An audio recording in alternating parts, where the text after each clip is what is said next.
ভাদ মাহত আপুনি কেতিয়াও একেটা পাচলি নাখাব আজি আমি জানিম ভাদ মাহত এনেকুৱা কি পাচলি আছে যি আপুনি খাব নালাগে আপোনালোকে হয়তো শৰীৰৰ পৰা মাহঁতে বা আইতাহঁতে কোৱা শুনিছে যে ভাদ মাহত এনেকুৱা কিছুমান বস্তু আমি খাব নালাগে এতিয়া আজি কি খাব নালাগে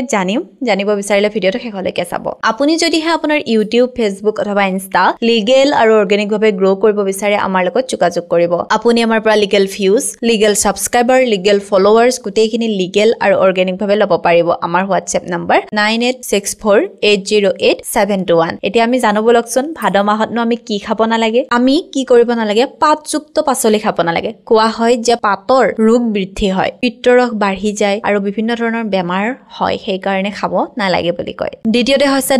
দৈ খাব নালাগে পিত্তৰস বাঢ়ি যায় কাৰণে যেটো আমাৰ শৰীৰৰ কাৰণে খুবেই বেছি অপকাৰী হয় তৃতীয়তে হৈছে